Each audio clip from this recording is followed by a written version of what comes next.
નમસ્કાર મિત્રો, સ્વાગત છે તમારું અમારી યુટ્યુબ ચેનલમાં। તો મિત્રો, જીએસઆરટીસી એટલે કે ગુજરાત રાજ્ય માર્ગ વાહન વ્યવહાર નિગમ દ્વારા હેલ્પરની પોસ્ટ પર ભરતી જાહેર કરવામાં આવેલી છે। તો આ ભરતી વિશે આપણે તમામ પ્રકારની માહિતી એક જ વિડીયોમાં મેળવી લઈશું, પરંતુ તે પહેલા વિડીયો ગમે તો લાઈક અને શેર કરી દેજો। ચેનલમાં નવા હોય તો ચેનલને સબસ્ક્રાઇબ કરી દેજો।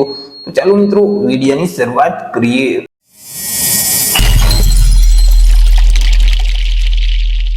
તો મિત્રો, આજે ભરતીનું નોટિફિકેશન છે તે જીએસઆરટીસી એટલે કે ગુજરાત રાજ્ય માર્ગ વાહન વ્યવહાર નિગમ દ્વારા જાહેર કરવામાં આવેલું છે। મિત્રો, જીએસઆરટીસી માં જે હેલ્પરની જગ્યાઓ ખાલી છે તો તે જગ્યાઓ સીધી ભરતીથી ભરવા માટે લાયકાત ધરાવતા ઉમેદવાર પાસેથી અરજી ફોર્મ મંગાવવામાં આવેલા છે।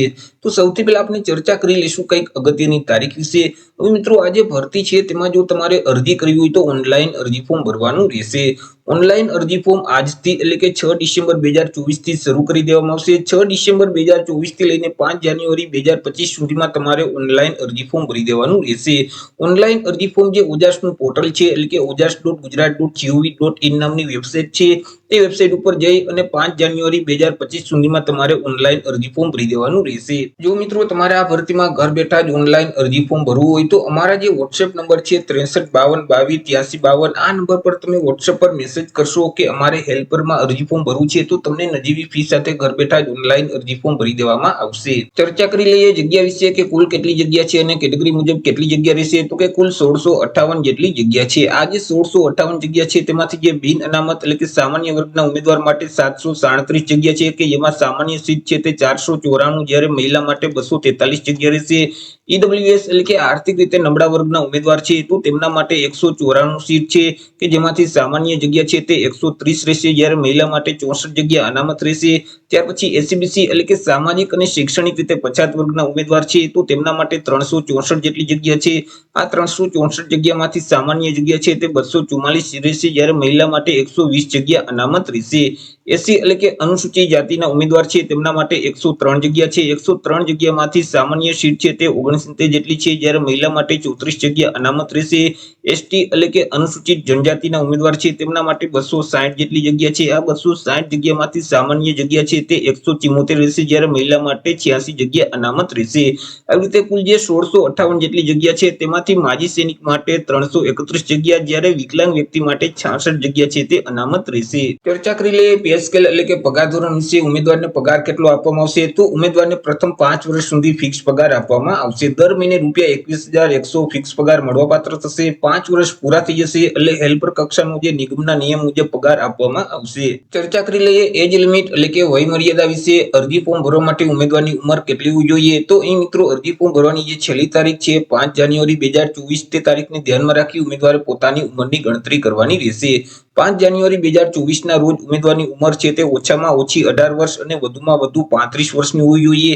જો આપણે જન્મ તારીખને ધ્યાનમાં લઈએ તો ઉમેદવારનો જે જન્મ છે તે 5 જાન્યુઆરી 1990 થી લઈને 6 જાન્યુઆરી 2007 ની વચ્ચે થયેલ હોવો જોઈએ।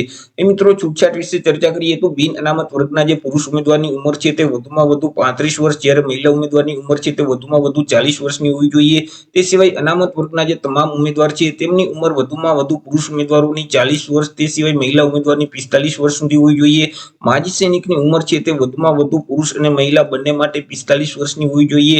તે સિવાય મિત્રો દિવ્યાંગ ઉમેદવાર છે તેમની વધુમાં વધુ જે ઉંમર છે પુરુષ અને મહિલા ઉમેદવાર તો તેઓની પણ 45 વર્ષ સુધીની ઉંમર હોવી જોઈએ। ચર્ચા કરી લઈએ એજ્યુકેશન ક્વોલિફિકેશન એટલે કે શૈક્ષણિક લાયકાત વિશે। અરજી ફોર્મ ભરવા માટે ઉમેદવારની શૈક્ષણિક લાયકાત કેટલી હોવી જોઈએ તો અહીં ઉમેદવારોએ કોઈપણ સરકાર માન્ય આઈટીઆઈ માંથી મિકેનિક મોટર વ્હીકલ અથવા તો મિકેનિક ડીઝલ અથવા જનરલ મિકેનિક અથવા ફિટર અથવા ટર્નર અથવા ઇલેક્ટ્રિશિયન અથવા તો શીટ મેટલ વર્કર અથવા ઓટોમોબાઈલ બોડી રિપેર અથવા વેલ્ડર છે અથવા વેલ્ડર કમ ફેબ્રિકેટર છે અથવા મશીનિસ્ટ છે અથવા કારપેન્ટર છે અથવા પેન્ટર જનરલ છે અથવા તો ઓટોમોબાઈલ પેન્ટર રિપેરનો ઓછામાં ઓછો 1 વર્ષનો કોર્સ છે તે પાસ કરેલ હોવો જોઈએ। તે સિવાય મિત્રો કોઈ પણ ઉમેદવારોએ સરકારી અથવા તો અર્ધ સરકારી કે જાહેર સાહસ એટલે કે પ્રાઇવેટ કંપનીમાં અહીં આઈટીઆઈ નો ટ્રેડ પાસ કર્યા પછી એપ્રેન્ટિસ કમ્પ્લીટ કરેલું હોય, પાસ કરેલું હોય અને તેમની પાસે એનસીવીટી અથવા તો જીસીવીટી નું સર્ટિફિકેટ હશે તો તેવા ઉમેદવારોને અહીં અગ્રતા ક્રમ આપવામાં આવશે। ચર્ચા કરી લઈએ પરીક્ષા ફી વિશે કે કયા ઉમેદવારોએ કેટલી પરીક્ષા ફી ભરવાની રહેશે। તો અહીં તમામ વર્ગના ઉમેદવારોએ પરીક્ષા ફી ભરવાની છે કે જેમાં બિન અનામત એટલે કે સામાન્ય વર્ગના જે ઉમેદવારો છે તેઓએ પરીક્ષા ફી તરીકે ₹300 પ્લસ જીએસટી ભરવાની છે।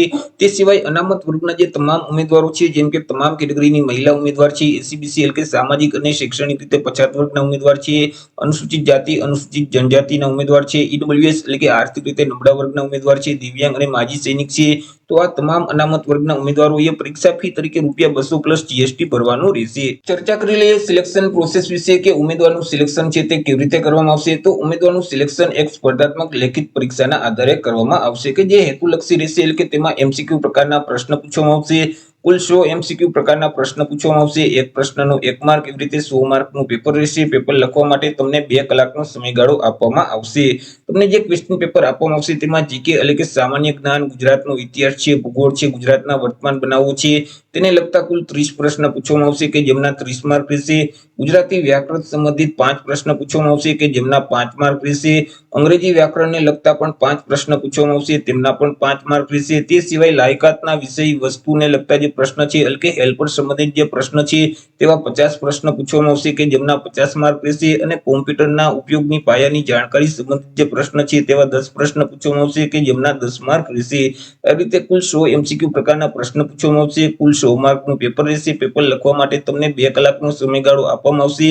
આ જે મિત્રો પરીક્ષા લેવામાં આવશે તેમાં પાસ થવા માટે ઓછામાં ઓછા કોઈ પણ વર્ગના ઉમેદવારોએ 40 માર્ક ફરજિયાત લેવાના રહેશે। તે સિવાય મિત્રો અહીં જે પરીક્ષાનું માધ્યમ છે તે અંગ્રેજી વ્યાકરણના જે 5 પ્રશ્ન છે તે અંગ્રેજી ભાષામાં પૂછવામાં આવશે। તે સિવાય બાકી તમામ પ્રશ્ન છે તે ગુજરાતી ભાષામાં જ પૂછવામાં આવશે। આ જે પરીક્ષા લેવામાં આવશે તેમાં માઇનસ સિસ્ટમ લાગુ પડશે। તમે જો પ્રશ્નનો જવાબ છે તે ખોટો આપશો અથવા તો એક કરતા વધારે વિકલ્પને ટીક કરશો અથવા તો વિકલ્પ ટીક કરવા ટાણે ચેકચાક કરશો કે ખાલી છોડી દેશો તો તેવા સંજોગોમાં માઇનસ પદ્ધતિ લાગુ પડશે। તમને જે સાચા પ્રશ્નનો 1 માર્ક મળેલ છે તેમાંથી 0.25 માર્ક માઇનસ કરી દેવામાં આવશે। તો મિત્રો જીએસઆરટીસી દ્વારા હેલ્પરની પોસ્ટ પર ભરતી જાહેર કરી દેવામાં આવેલી છે। તો આશા રાખું છું વિડીયો પસંદ પડ્યો હશે। વિડીયો પસંદ પડ્યો હોય તો લાઈક અને શેર કરી દેજો। ચેનલમાં નવા હોય તો ચેનલને સબસ્ક્રાઇબ કરી દેજો। ફરી મળીશું એક નવા ટોપિક સાથે એક નવા વિડીયોમાં। ત્યાં સુધી જય હિન્દ, વંદે માતરમ।